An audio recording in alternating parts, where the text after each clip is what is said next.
ওয়ামা বিজনেরা সোনামণি খেরাম নবী আমার দিন দুনিয়ার বাদশাহ জনাবে মুহাম্মদুর রাসূলুল্লাহ সাল্লাল্লাহু আলাইহি ওয়াসাল্লাম নবী আমার কলমা দাওয়াত দিতে লাগলেন। আল্লাহ নবীকে সাপোর্ট করতেন আমার রাসূলে বাগে চাচা হযরতে আবু তালেবও চলে গেল। আম্মা জান হযরতে খাদিজাতুল কুবরা রাদিয়াল্লাহু তাআলা আল্লাহ নবীকে গাইড করতেন। ও ভাইজানেরা, 2-2.5 মাসের ভিতরে আম্মা জান হযরতে খাদিজা চলে গেলেন। নবী আমার একা মক্কা চতুর্পাশে আল্লাহর নবীর জানের দুশমন। এই আপনারা বলছেন খুব আস্তে দিতে, কিন্তু যে বক্তা ওয়াজ করবে সে তো মাছ পেরা মরে যাবে। তাহলে আমরা আস্তে বলছি, কিন্তু ও আস্তে করা যাবে না। না ঠিক আছে। আল্লাহু আকবার। আরে একটা দিন একটু অসুবিধা করেন না, 2-2.5 ঘন্টা। আল্লাহ, কি বলছিলাম?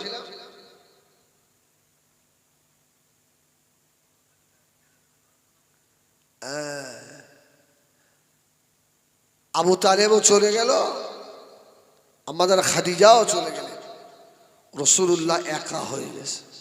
ও আচ্ছা, রাসূলের অপরাধটা কি? আমার নবী কারোর জমি দখল করেছে, নবী কাউকে অন্যায় ভাবে একটা চড় মেরেছে, নবী কি মুস্তান ছিলেন? আস্তাগফিরুল্লাহ। মক্কার মানুষেরা রসুলকে আল আমিন বলে জানতো। সুবহানাল্লাহ বলে। এত ভালো ছেলে হয় না,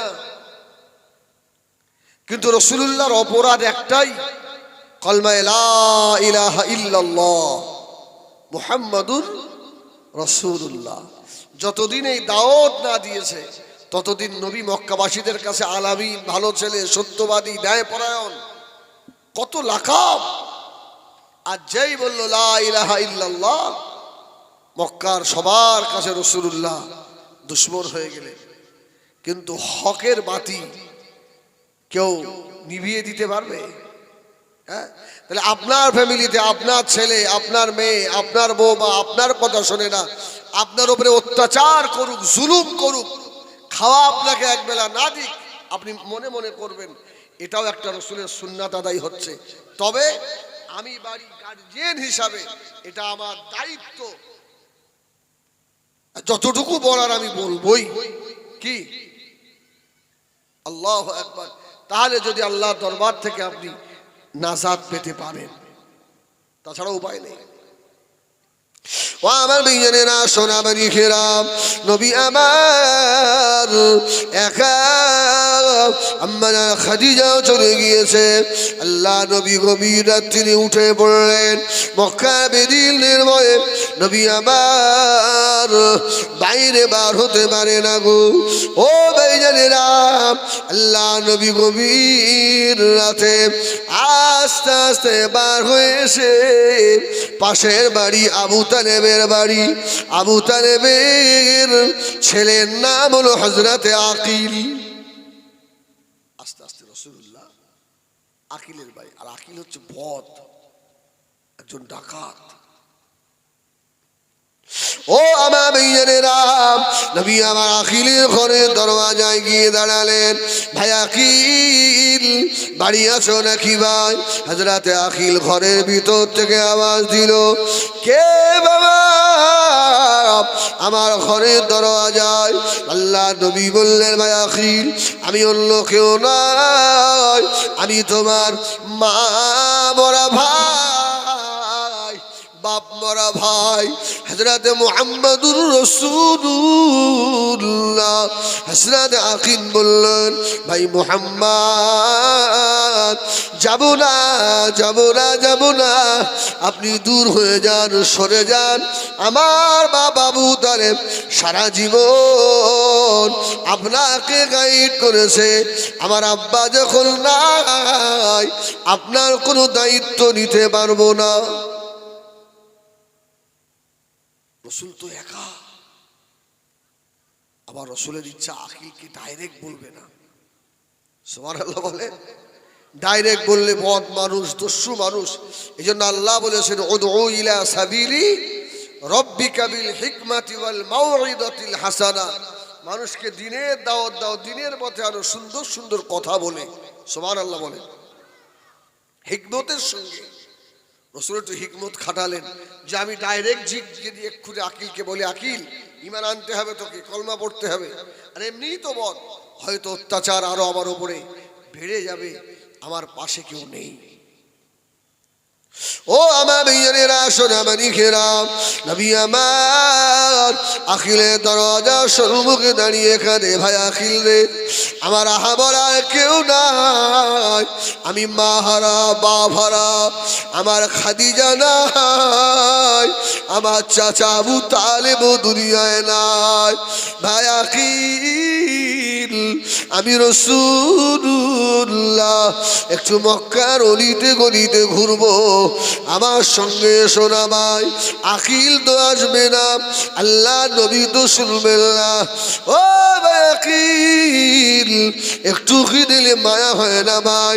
আল্লাহ নবী নূরে চোখে বাণী দেখে আকিলের খলিজায় মায়া হয়ে গেল, আর থাকতে পারে না, আস্তে আস্তে বার হয়ে এসেছে ভাই মুহাম্মদ সাল্লাল্লাহু আলাইহি সাল্লাম, আমার সঙ্গে চলো ভাই। নবী আমার আকিলকে নিয়ে আর মরুভূমির দিকে চলতে লাগলেন। জোরে বলুন সুবহানাল্লাহ। মরুভূমির দিকে যাচ্ছে তো আকিল বলছে, মুহাম্মদ সাল্লাল্লাহু আলাইহি সাল্লাম আমাকে নিয়ে যাচ্ছেন কোথায়, আর কত দূরে? ওহ ও বৈরামপুরের সোনারা, ও জওয়ানেরা, ও যুবকেরা, ও মায়েরা, বোনেরা, বেটিরা, কিছু রাস্তা মরুভূমি যাওয়ার পরে আর আখিলের পানির পিপাসা লেগে গেল। আমাদের এদিকে যেমন অ্যাভেলেবেল পানি পাওয়া যায়, মক্কা মদিনায় মরুভূমি পাহাড় পাহাড় অ্যাভেলেবেল পানি পাওয়া যায় না গো। মরুভূমির মাঝখানে দাঁড়িয়ে বলল, ভাই মুহাম্মদ আমাকে একটু পানি দাও, কলিজা পেটে গেল, ভাই মুহাম্মদ মরে যাব ভাই। আল্লাহ নবী বললেন, ও হযরত আখিল শুনে রাখো, আমি মুহাম্মাদুর রাসূলুল্লাহ বলছি, ওই যে পাহাড়টা দাঁড়িয়ে আছে ওই পাহাড়ের কাছে গিয়ে বলো, হযরতে মুহাম্মদ এ পাহাড়ের পাথর, হযরতে মুহাম্মদ আমাকে পাঠিয়েছে, আমাকে একটু পানি পান করিয়ে দে। সুবহানাল্লাহ। এই নবী শুধু কি আমাদের 18,000 মখলুকাতের নবী? জোরে বলুন সুবহানাল্লাহ। পাহাড়ে একটা নির্জীব তারও নবী। আকিল অবাক, কি সর্বনাশ! ভাই বলে কি, পাহাড়ের কাছে গিয়ে আমাকে বলছে পানি চাইতে, পাহাড় কি পানি দেবে? আকিল বলছে, মোহাম্মদ কি বলছো তুমি? আরে যাও না ভাই, আরে একবার গিয়ে দেখো না, গিয়ে বলো মোহাম্মদ পাঠিয়েছে, আমাকে একটু পানি দে। সুবহানাল্লাহ বলে। ও বেজানেরা, ওই নবীকে বৈরামপুরের মানুষের চিনতে পারলো না, আমরা চিনতে পারলাম না, নবীর কথাকে অমান্য করে দিলাম। এই জন্যই তো আল্লাহর আসমানি গজব জমিরি গজব শুরু হচ্ছে বাবা। পাহাড়ের পাথর ছিল, হযরতে আকিল নিজের প্রাণ বাঁচানোর দায়ে আস্তে আস্তে টুকটুক করে গিয়ে পাহাড়ে দাঁড়িয়ে দাঁড়িয়ে বলল, এ পাহাড়ে পাথর আমার ভাই হযরত মুহাম্মদ সাল্লাল্লাহু আলাইহি সাল্লাম আমাকে পাঠিয়েছে। আমি আকিল পানির পিপাসায় কাতর, আমাকে একটু পানি পান করিয়ে দাও। ও ভাইজানেরা, ও বৈরামপুরের সোনারা, আমাদের নবীকে আল্লাহ কত বড় নিয়ামত করেছে বাবা। হযরত আকিল যেই না এই কথাটা বলল, হযরত আকিল বলেন পাহাড়ের ভিতর থেকে আওয়াজ হয়ে গেল, ভাই আকিল আমাদের নবীকে গিয়ে বলুন, আমাদের রাসূলকে গিয়ে বলুন আজকে আর পানি দিতে পারলাম না, কারণ আল্লাহ পাক কোরআনে জানিয়েছে অখুদুহান নাস ওয়াল হিজারা, আল্লাহ জাহান্নামকে জ্বালাবেন এই মানুষ আর পাথর দিয়ে। জাহান্নামের ইন্ধন হবে মানুষ আর পাথর। ও হযরত আখিল, আমাদের নবী যেই দিন এই কথাটা বলেছে ওই দিন থেকে আযাবে জাহান্নাম ভয়ে কেঁদে কেঁদে আমাদের বুকের পানিগুলো শেষ হয়ে গিয়েছে। জাহান্নামের আযাব সহ্য করতে পারবো না, এই জন্য জাহান্নাম থেকে পানা চাই। আমরা পানির পাথরে রাখা দিই, আমাদের নবীকে গিয়ে বলুন আজকে পানি দিতে পারলাম না। জোরে বলুন সুবহানাল্লাহ। পাহাড়ও কাঁদে। ও ভাইজানেরা, কবরের কথা কি মনে হয়, জাহান্নামের আযাবের কথা কি মনে হয়? আমরা বেপরোয়া হয়ে গেছি। আমাদের মধ্যে না আছে নামাজ, না আছে রোজা, না আছে হক আদায়, না আছে অন্য কিছু। আমরা কোনার ভিতরে লিপ্ত বাবা। জেনা সয়লাব হয়ে যাচ্ছে বাবা। শুনে রাখো, জাহান্নাম বড় কঠিন জায়গা। আল্লাহর ওলি হযরতে জাকারিয়া রাহমাতুল্লাহ আলাইহি একটা ঘটনা লিখেছে, বলবো নাকি? সুবহানাল্লাহ বলে। অসুবিধা হচ্ছে আপনাদের? নেই তো? আলহামদুলিল্লাহ। এই আল্লাহর একজন ওলি বান্দা মাঠে মরুভূমির মাঝখানে ছোট্ট একটা কুড়ে ঘর করেছে। ওখানে গিয়ে নিরালায় ঝুমে নিরিবিলি বসে বসে আল্লাহর ইবাদত করবে। তাই জোরে বলুন সুবহানাল্লাহ। তাহাজ্জুদ পড়বে, জিকির আজকার করবে। মাঠে কুড়ে একটা ঘর করেছে। প্রতিদিন রাতে ওখানে গিয়ে সারা রাত আল্লাহ পাকের ইবাদতে মশগুল হয়ে থাকে। এক তারিখে ছেলেটা ঘরের মধ্যে বসে আল্লাহর ইবাদত করছে, বাইরে তুফান উঠে গেল।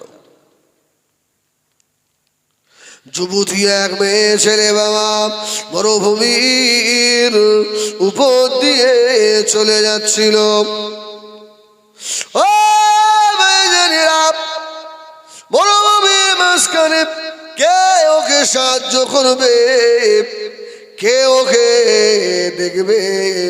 মেয়েটা চতুর্দিকে তাকায়, কেউ নাই। দূরে তাকিয়ে দেখে একটা কুঁড়ে ঘরের ভিতরে টিপ টিপ করে আলো জ্বলে। এ মায়েরা বোনেরা, এ সিনা খুনেরা, এ শুধু খুনেরা, এ খুশখুরেরা, এ বেনামাজিরা, এ মা বাবার মারা ছেলেরা, আল্লাহর অবাধ্য বান্দারা, কান খাড়া করে শোনো বাবা। মেয়েটা মরুভূমির উপরে তুফান উঠে গিয়েছে। ওই তো মানে ওই আলো না দেখে ছুটে ছুটে গিয়ে ওই কুড়ে ঘরের দরওয়াজায় গিয়ে দাঁড়ালো। দরওয়াজায় গিয়ে দাঁড়িয়ে দেখে ওই ঘরের ভিতরে আল্লাহর একজন যুবক বান্দা আল্লাহ পাকের ইবাদতে মশগুল। জোরে বলুন সুবহানাল্লাহ, আর একটু জোরে বলুন সুবহানাল্লাহ। ওই ঘরটা যেন নূর আর নূর হয়ে রয়েছে। মেয়েটা ঘরের সম্মুখে দাঁড়িয়ে সালাম দিলেন, আসসালামু আলাইকুম। আল্লাহর ওলি বান্দা, কি খবর? ও বাবা যুবক, এই মরুভূমিতে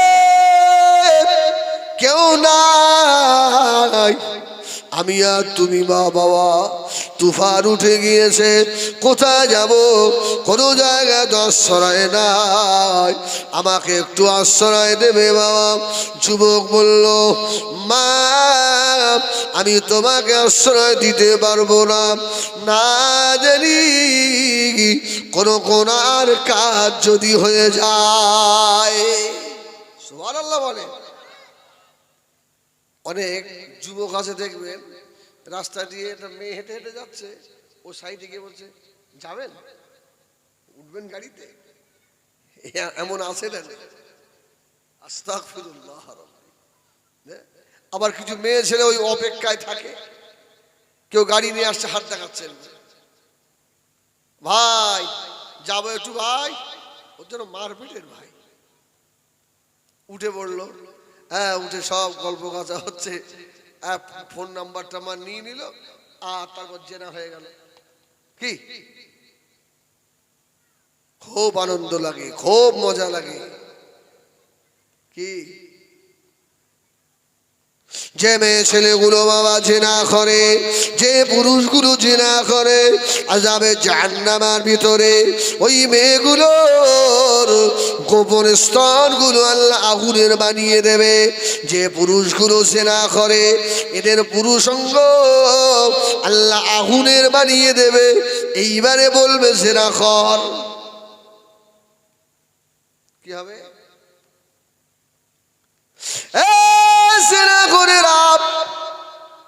আল্লাহর রহমত থেকে মাহরুম হয়ে যাবে বাবা।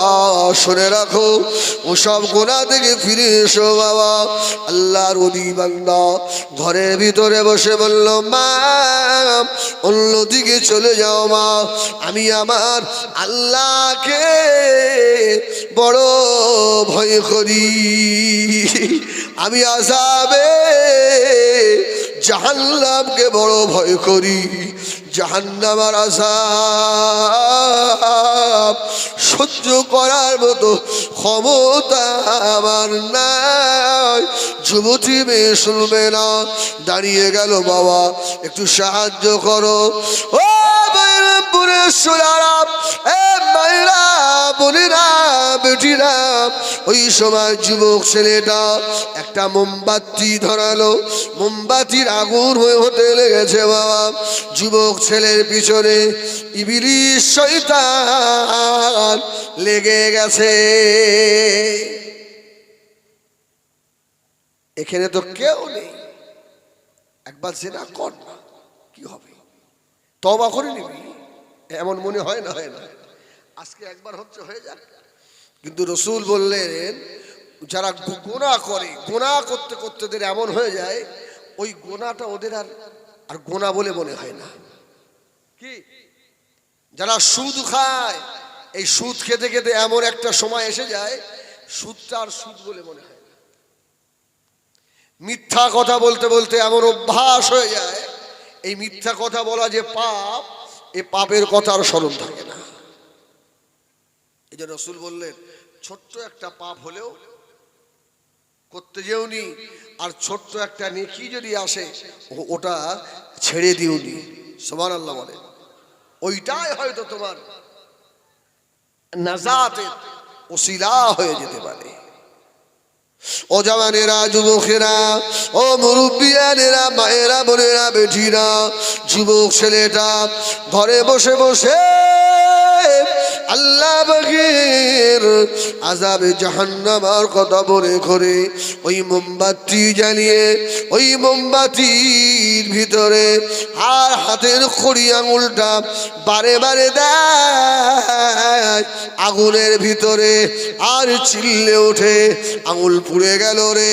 ছেলেটা চিল্লায়, ও মেয়ে ছেলে, যাও, চলে যাও, চলে যাও, এই ইবলিস শয়তান, আমার পিছনে লাগবি না, আমাকে দাগা দিবি না, আমাকে ধোঁকা দিবি না। দুনিয়ার সামান্য আগুন সহ্য করতে পারি না বাবা, দুনিয়ার সামান্য আগুন হাতের একটু জায়গায় লেগেছে, সহ্য হয় না। জাহান্নামের আগুন দুনিয়ার আগুনের থেকে 70 গুণ বেশি হবে। নিজেকে নিজে বলে, এ যুবক, তুই দুনিয়ার আগুন তোর সহ্য করার ক্ষমতা নাই, জাহান্নামের আগুন কি করে সইবি রে? এ বেনামাজি, এ জিনাখোর, এ সুদখোর, এ মদখোরেরা, যদি জাহান্নামের কথা মনে না হয়, ওই ল্যাম্প জ্বালিয়ে মাঝে মধ্যে আঙুলটা আগুনের ভিতরে দিয়ে দেখবে বাবা, জাহান্নামের আগুন যে কত কঠিন হবে বাবা।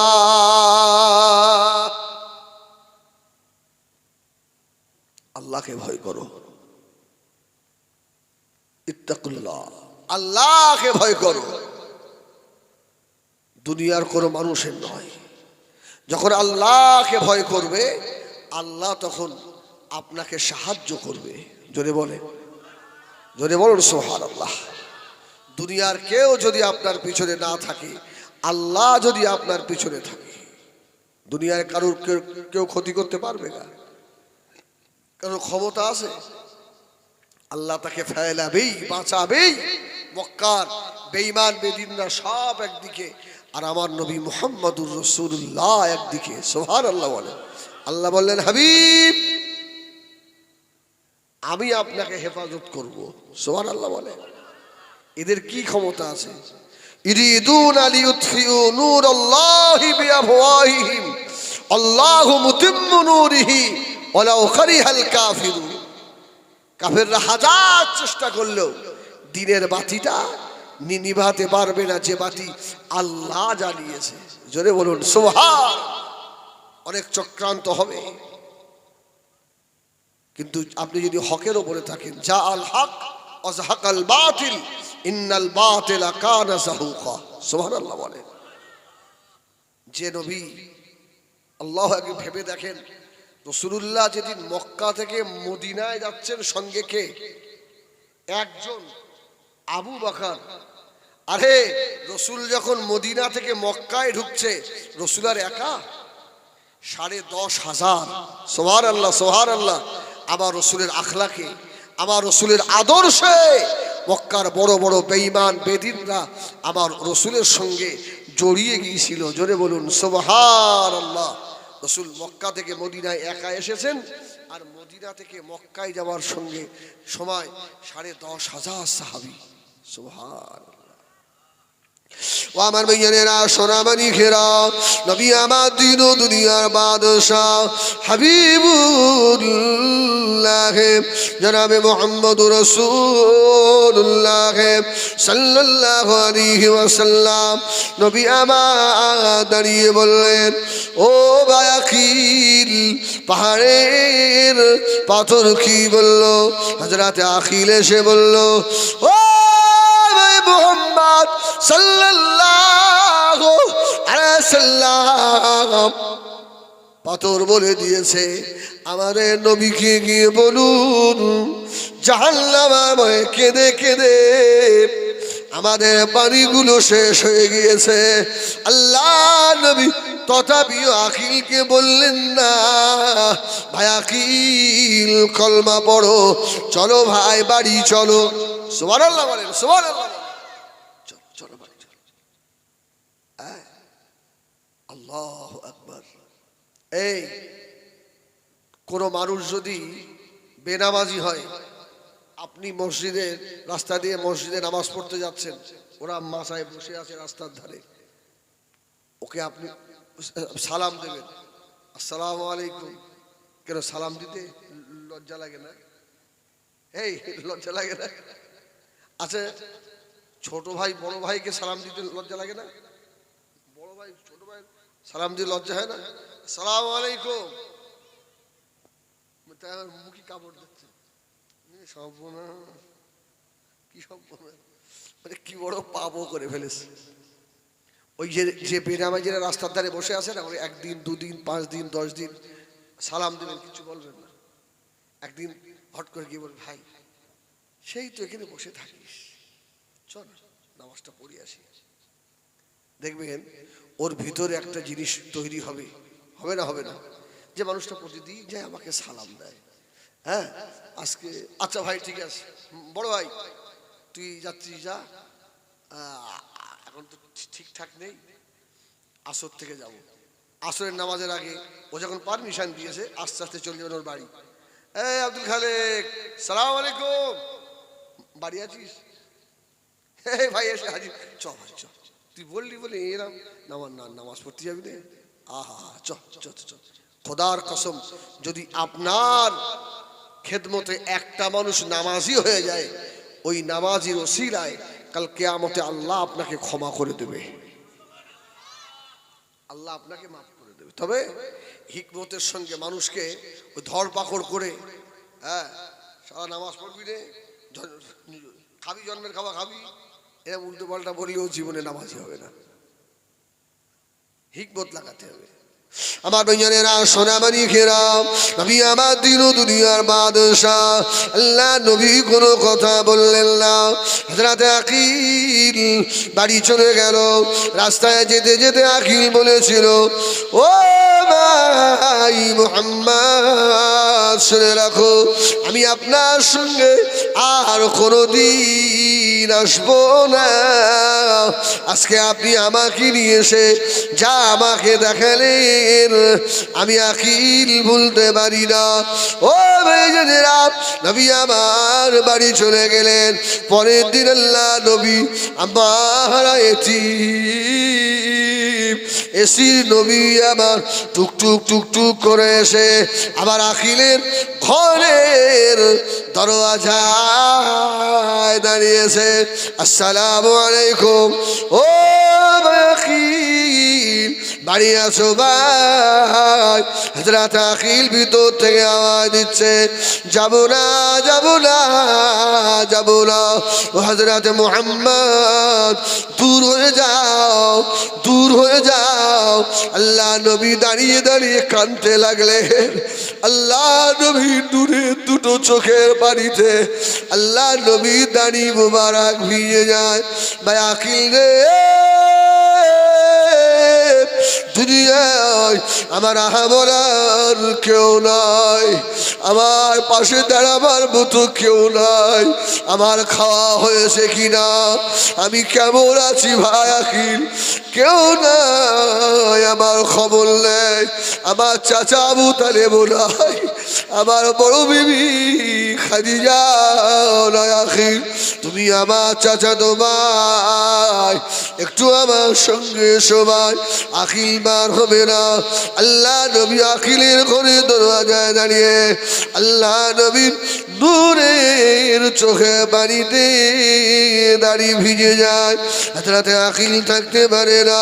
হযরত আকিল বলল, ভাই মুহাম্মদ কাঁদবেন না কাঁদবেন না, আমি এতিম নবীর কাল্লা আর সইতে পারি না।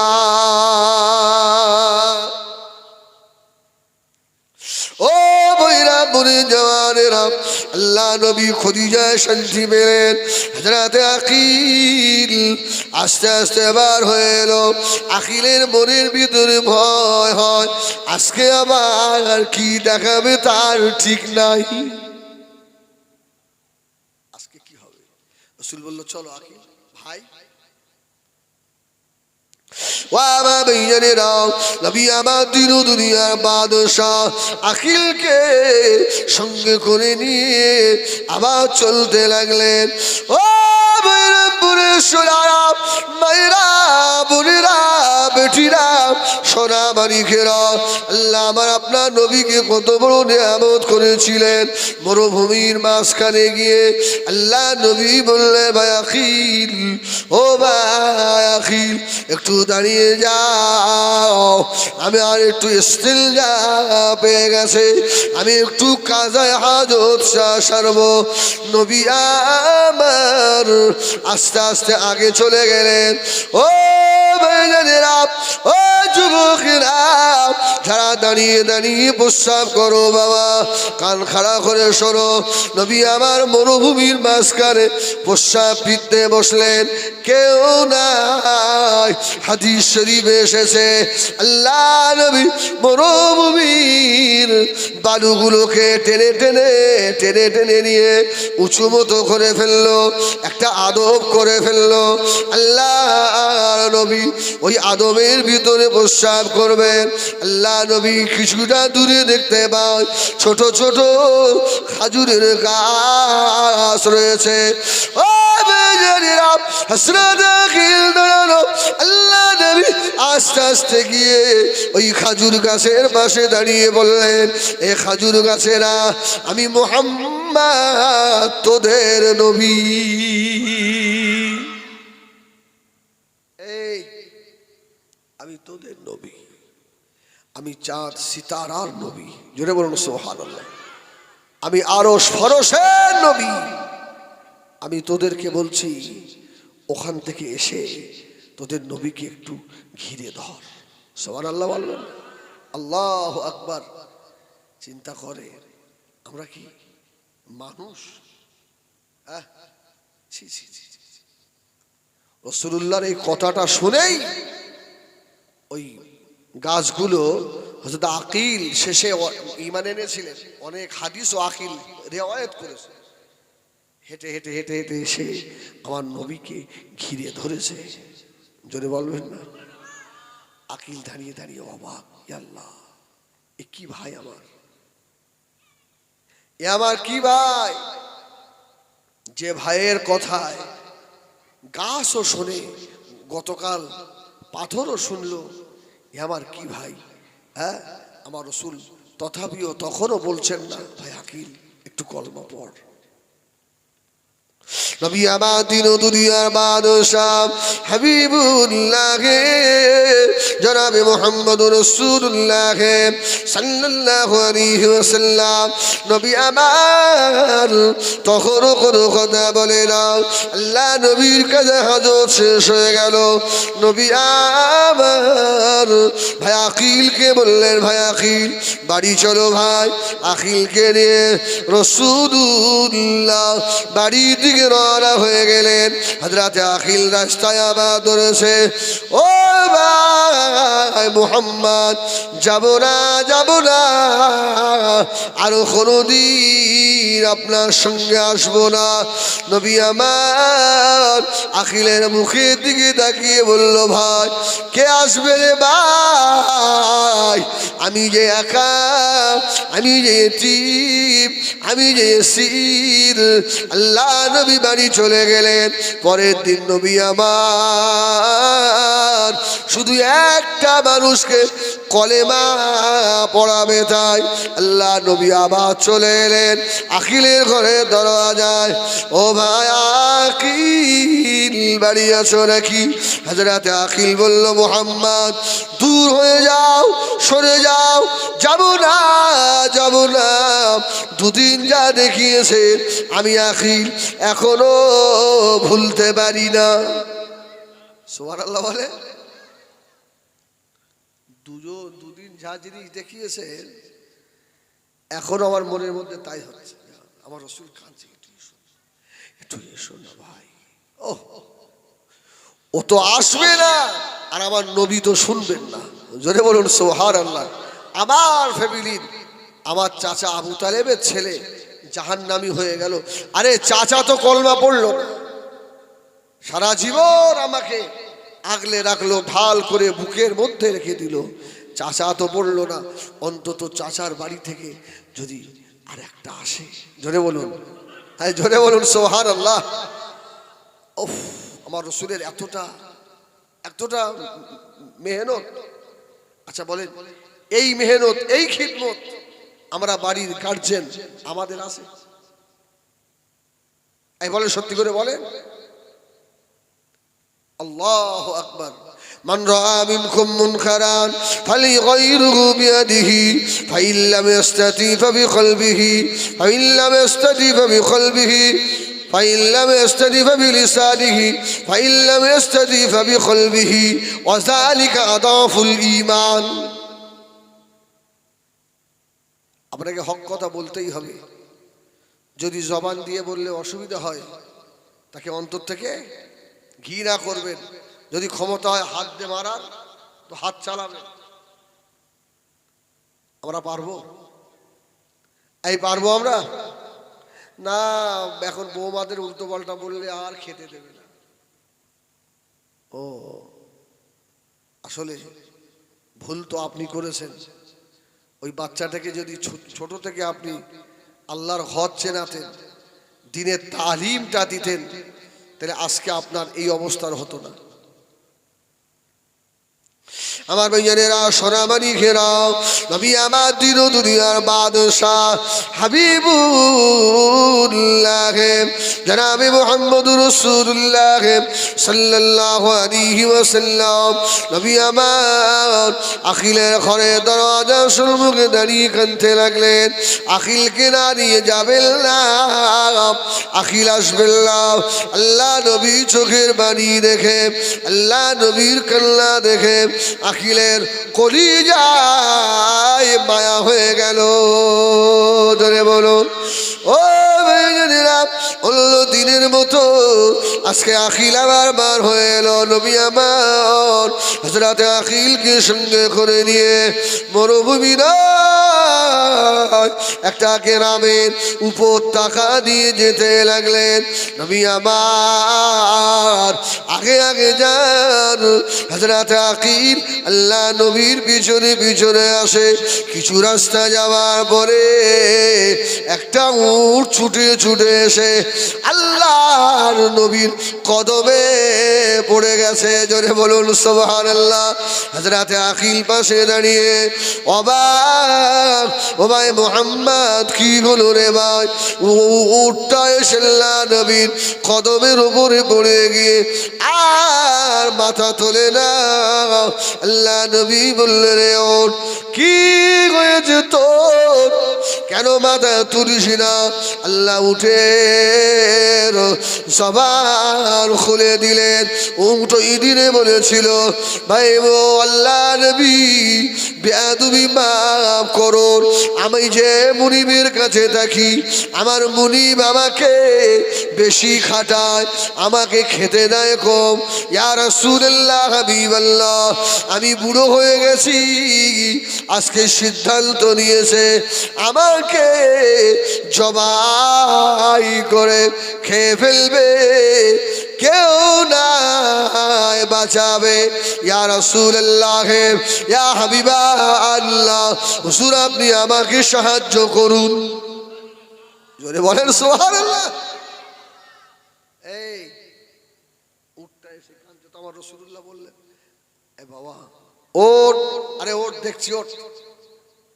আকিল সব পাশে দাঁড়িয়ে দাঁড়িয়ে দেখছে না, দেখে নে, সব দেখছে।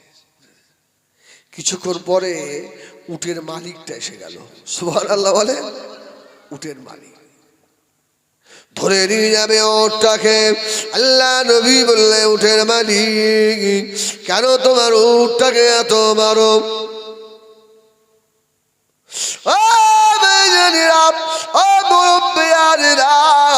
সোনা মালিকেরা এমতো সময় উটের মালিক বলতে লাগলো, ইয়া রাসূলুল্লাহ, ইয়া হাবিবাল্লাহ, ও আমার বাড়ি খায়, আমি ওকে খাওয়াই, ও আমার বাড়িতে থাকে, আমার কথা নেয় না, ও আমার কথা শোনে না।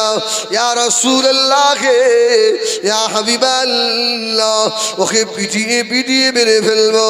আল্লাহ নবী উটের মাথা হাত দিলেন, এ উট, তুমি তোমার মালিকের কথা শোনো না। উটের জামার খুলে গেল, উটের দুটো চোখ দিয়ে পানির তোষা গড়িয়ে যায়। ইয়া রাসূলুল্লাহ, ইয়া হাবিবাল্লাহ, আমার দুনিয়ার মুনিব যদি আমাকে মারতে মারতে মেরে ফেলে দেয়, শেষও যদি করে দেয়, আমি দুনিয়ার মুনিবের কথা শুনবো না। ইয়া রাসূলুল্লাহ, ইয়া হাবিবাল্লাহ, আমার মুনিবের মুনিব, আমার মুনিবের মুনিব আমার আল্লাহকে ও সাজদা করে না। ও যতদিন আমার আল্লাহকে আল্লাহ বলে না মেনে নেবে, আল্লাহকে যতদিন সাজদা না করবে, আমাকে যদি মেরেও ফেলে দেয়, আমি দুনিয়ার মুনিবের কথা নেব না। আল্লাহ নবীর নূরে দুটো চোখ দিয়ে পানি গড়াতে লাগলো। এ বৈরামপুরী সোনারা রে, এ জানেরা, যুবকেরা, মায়েরা, আজকে উঠে তার মুনিবকে চিনল রে। দুবে মানুষ হয়ে আল্লাহ আল্লাহ নবীকে চিনলাম না। ঠিক না ভুল বলে? কি জবাব দেবেন, কি জবাব সেদিনে দেবো বলেন? কি জবাব দেবেন, কি জবাব দেবো বলেন? আল্লাহর হাজারো নিয়ামত, আজ দিনে 3 বার 4 বার খেয়েছি। আল্লাহ দেওয়া সব নিয়ামত, এই নিয়ামতের শুকর আদায়ও নেই। আল্লাহ দরবারে জবাব দিতে হবে। এ বৈরামপুরের জওয়ানেরা, আল্লাহ নবীর পাশে আকিল দাঁড়িয়েছিল। আল্লাহ নবী বলেন, আমি রাসূলুল্লাহ আকিলের মুখের বাণী তাকিয়ে দেখি, আমার মনে হয় আকিলের মুখে ইমানের নূরের আভা দেখা যায়। হযরতে আকিল আর থাকতে পারে না গো, আর দাঁড়িয়ে থাকতে পারে না। হযরতে আকিল ছুটে এসে আল্লাহ নবীর কদমের উপরে পড়ে গিয়েছে। ভাই মুহাম্মদ, আমাকে মাফ করে দাও, ক্ষমা করে দাও, আমি তোমাকে ছোট বড় বলেছি ভাই, তোমাকে কষ্ট দিয়েছি ভাই। ও মুহাম্মদ, আপনি হলেন আখিরি জামানার নবী। আল্লাহ নবী বললে, ভাই আখিল, ও ভাই আখিল, কদম ছেড়ে দাও ভাই, উঠে বড় ভাই আখিল। চিনতে দেরি হয়ে গেল। হযরতে আখিল আল্লাহ নবীর নূরের হাত দুটো ধরে পড়েছিল। কলমা লা ইলাহা ইল্লাল্লাহ, লা ইলাহা ইল্লাল্লাহ, লা ইলাহা ইল্লাল্লাহ মুহাম্মাদুর রাসূলুল্লাহ। হযরতে আকিল মুসলমান হয়ে গেল। এত দামি আকিল হয়ে গেলেন। ও বেজানেরা, 200 ডাকাত আল্লাহ নবীর সঙ্গী হয়ে গিয়ে সাহাবী হয়ে গেল। কোরআনে নাম এসে গেল, রাদিয়াল্লাহু আনহুম ওয়া রাদু আন। আল্লাহ নবী সাহাবীদের উপরে আল্লাহ খুশি হয়ে গেছে।